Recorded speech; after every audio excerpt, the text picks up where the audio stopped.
My cousin Paul asked me to watch his house while he flew out of the country for a few weeks. He had left his wife and daughter early so they could settle some logistics, and he followed a day later for a tech conference that sounded far too fancy for me to pretend I understood. Before heading to the airport, he gave me the grand tour so the fridge was jam-packed and the thermostat was set to rotate automatically, and the Wi-Fi password was magneted to the freezer door. Then he handed me this list, and it had only 3 rules, but strict ones.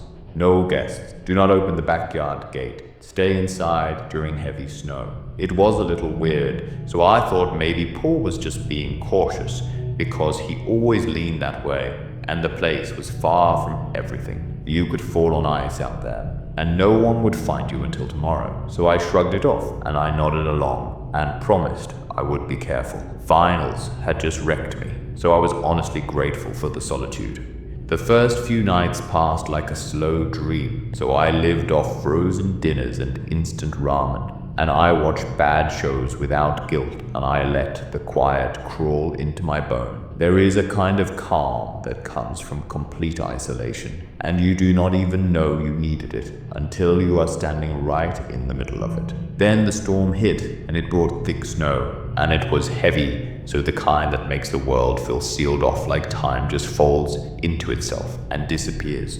Around 2 in the morning, I heard it, and it was a knock. Soft and faint, so almost polite, and one of those sounds that makes you pause, because did I imagine that? Then it came again. I slipped on socks and padded to the door, so I looked through the peephole, but I saw nothing, and not a soul. Curiosity is a cruel thing, so I opened the door anyway. There were footprints, and they were clear and defined in the untouched snow, and they led to the porch, but not away from it. That did not sit right, so my skin prickled. I stepped back, and I locked the deadbolt, and I scanned the street through the side window, and there was just whiteness, and it stretched out in every direction. So no cars and no neighbors, and nothing but snow, swallowing everything. Then, because I clearly had a talent for bad decisions, I checked the backyard, the one thing Paul told me not to mess with. Through the frosted glass, I spotted a figure, and it was far out, so maybe 50 feet, and it was moving slowly along the fence line. Thin and small, and it could have been a kid, but the wind distorted everything. They were not running, and they were not hiding, so they just drifted along, like they had forgotten where they were supposed to be. I called 911, and I said as calmly as I could that someone was out in the snow, and they had no coat or shoes, and they looked maybe 12 years old and definitely lost. 15 minutes later, 2 officers arrived, so I stayed inside while they swept the yard. Then came the knock.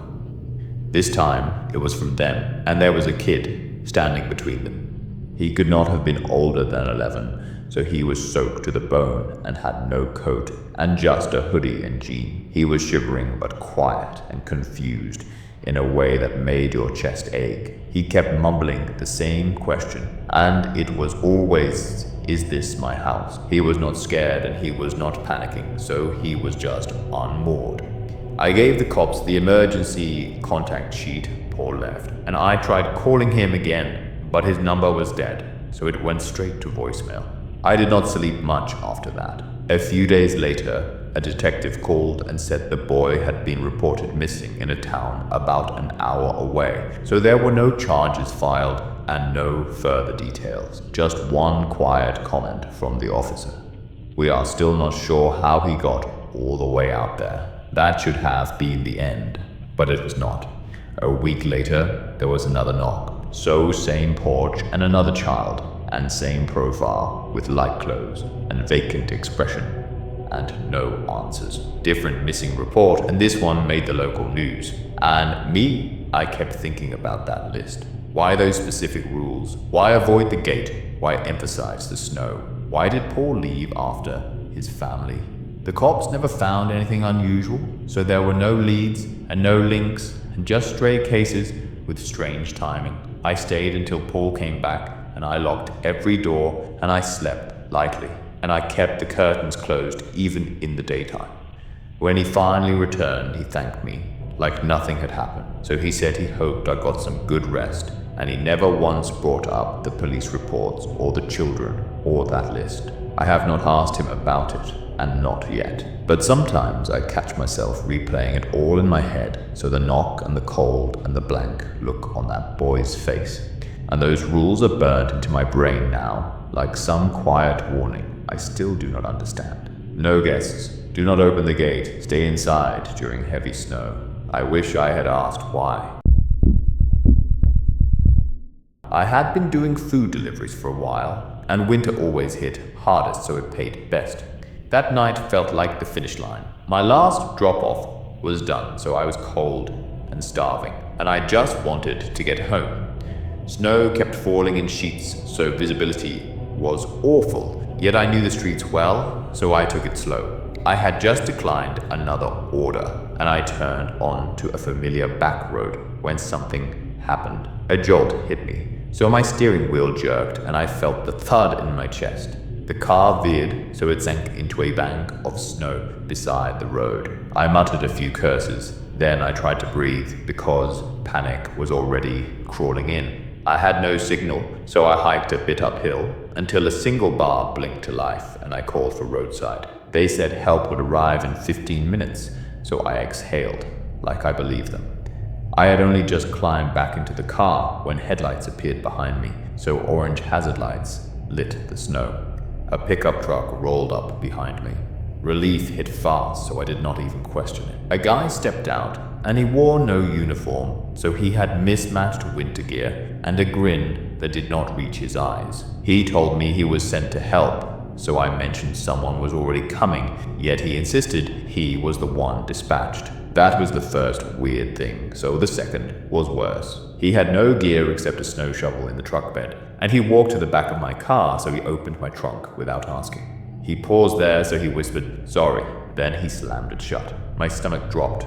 I called roadside again, and this time I put it on speaker, so I needed to hear the truth. The same voice answered and confirmed their driver was still 5 minutes out. So, who was this man? I cracked the window and told him I was all set, but he stared for a second. So another guy stepped out of the truck. He was holding something, so I could not tell what it was, and my brain refused to guess. I hit the locks, and I kept the engine humming because my instincts were howling. Then a miracle happened. Another vehicle rolled in behind them, and this one had bright white floodlights, so it lit up the snow and the fear. The men turned, so one shouted, then both ran, so their tires sprayed slush, and they vanished. The real mechanic approached, and he looked me in the eye with a hollow voice. He said this was not the first time. Some people were impersonating roadside crews, so they robbed stranded drivers, and in weather like this, the cops always took longer to show. One woman had her whole car taken, so one man ended up in the ER. I kept thinking about that trunk moment, like he was checking for bags, or maybe making sure it was empty, so it felt like he had plans. I interrupted. When I was 13, my parents took us up north for a winter weekend in one of their friends' cabins. It was bare bones, yet it had charm. So there were 2 rooms and propane heat and a frozen lake just beyond the porch. I was thrilled at first. Hot drinks and lazy mornings and snowball fights, maybe. We arrived just before sunset, so the cabin looked untouched, and fresh powder blanketed everything, so even the porch steps had that perfect layer. But then I noticed the footprints. One set, so it was deep and recent. It came from the road and it led straight to the front door. Maybe the cleaning service, my mom said, but she did not sound confident. Inside, the place looked okay, so the beds were neat and the kitchen was stocked, yet there was one weird detail. Damp footprints were on the tile floor by the back door, so they were small, like a T. We settled in and I got the small room, so it faced the woods. That night, I woke up to a strange sound. So it was not loud, but it was a soft tapping against the siding. Tap, tap, like branches, yet not quite. I looked out the window, so my heart stilled. Fresh prints again. They came from the woods and ended beneath my window. Then they circled back. I told Dad in the morning. We followed the tracks together, so they went from the tree line to my window, then to the back door again, so it was that same eerie path. Dad did not say much, so his expression said everything. He called the cabin's owner, and that afternoon, the guy dropped off some old motion cameras so you could check them from your phone. We set them up and aimed one at the trees, then another at the porch. The weekend passed slowly after that, so every gust of wind triggered an alert. Branches and shadows, and one time a raccoon. But the final night something changed. At 2 in the morning the alarm buzzed again. I checked the feed and for a second it glitched. Then it cleared. Someone was there, standing just past the tree line.